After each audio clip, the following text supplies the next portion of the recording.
यदि एक समांतर चतुर्भुज के विकर्ण बराबर हों तो दर्शाइए कि वह एक आयत है। यदि एक समांतर चतुर्भुज के विकर्ण, समांतर चतुर्भुज ए बी सी डी ये है और इसके क्या है विकर्ण बराबर हो। ऐसे तो समांतर चतुर्भुज का विकर्ण बराबर होता नहीं है, एक विकर्ण बड़ा होता है एक छोटा होता है। तो यहाँ पे बता दिया कि विकर्ण बराबर है। तो इसमें करना क्या है कि हम सिर्फ प्रत्येक कोण 90 डिग्री साबित कर दे। प्रत्येक कोण अगर 90 डिग्री साबित कर देंगे तो क्लियर हो जाएगा कि आयत है।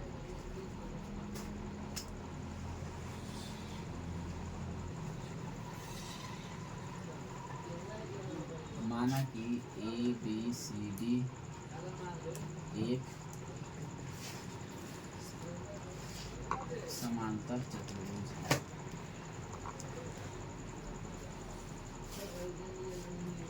जिसके विकर्ण AC और BD एक दूसरे को परस्पर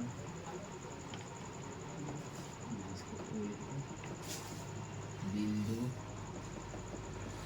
O पर प्रतिच्छेद करते हैं।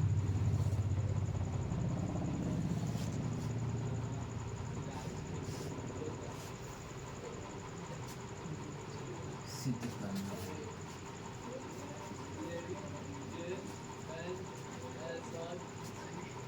करते हैं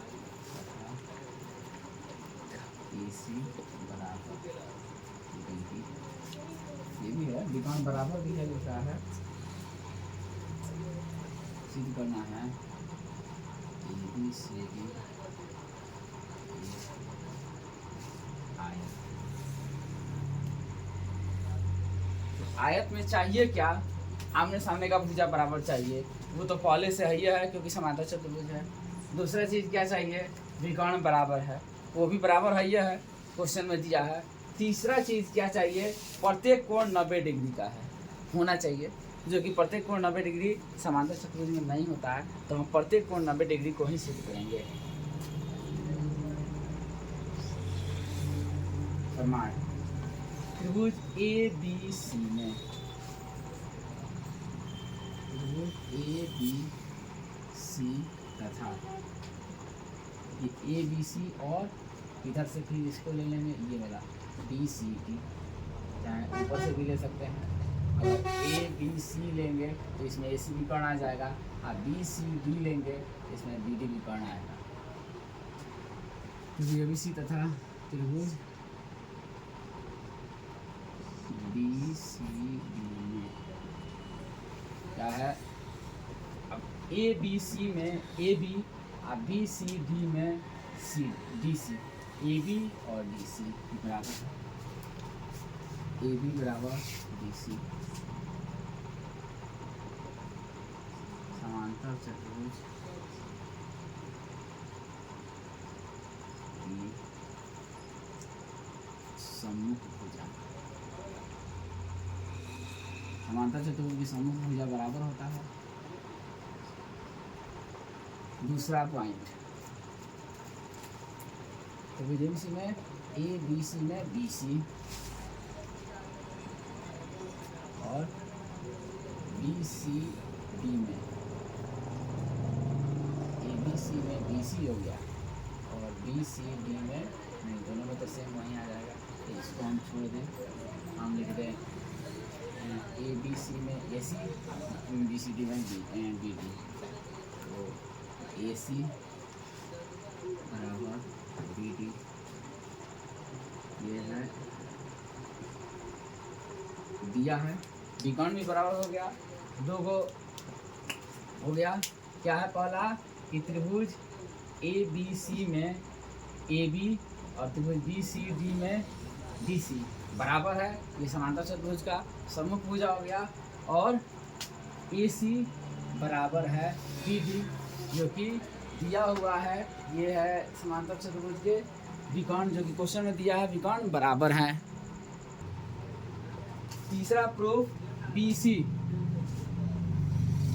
बराबर BC, जो कि दोनों त्रिभुज में है, तो लिखेंगे उभयनिष्ठ। उभयनिष्ठ है तो क्या लिखेंगे यहाँ पे, त्रिभुज ए बी सी, सरांसम त्रिभुज B C D S S S सर्वांग समता। अब तो दोनों त्रिभुज सर्वांगसम हो गया। अब जब दोनों त्रिभुज सर्वांगसम हो गया तो इसमें क्या है, इस त्रिभुज ए बी सी में ये कोण, त्रिभुज बी सी डी में ये दोनों कोण बराबर हो जाएगा। ठीक है, क्या एंगल पूरा नाम दे दिया जाए, angle A B D, A B C, angle A B C और angle B C D, angle B C D, ये हो जाएगा सी पी सी टी से हो गया।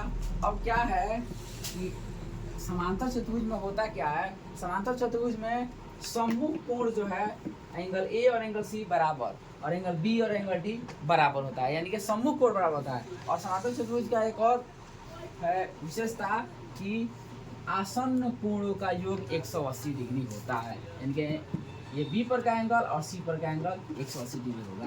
कहेंगे चूंकि angle A B C plus angle B C D बराबर 180 डिग्री, क्या ये समांतर चतुर्भुज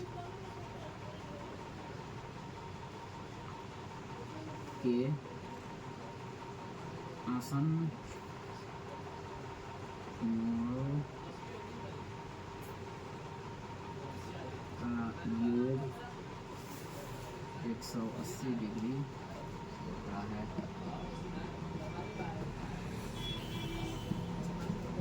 अब जो है यहाँ तो सी पी से दोनों एंगल बराबर है, तो दोनों में से किसी एक को लिख देंगे, angle A B C plus angle A B C बराबर 180 डिग्री, दो एंगल ए बी सी बराबर 180 डिग्री,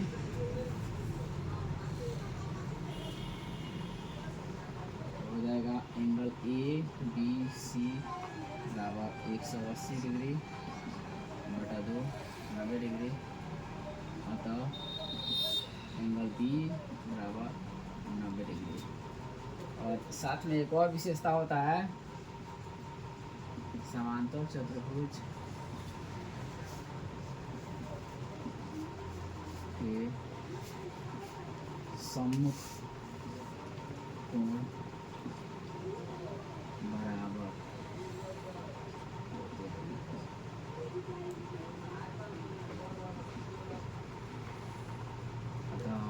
क्या हो जाएगा, अब ये बी और सी तो दोनों 90 डिग्री हो गया, बी के सामने डी, सी के सामने ए, अतः सब मिला के एंगल ए बराबर एंगल बी बराबर एंगल सी बराबर एंगल डी बराबर 90 डिग्री।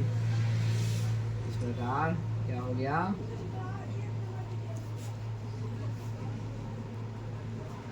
ए बी सी डी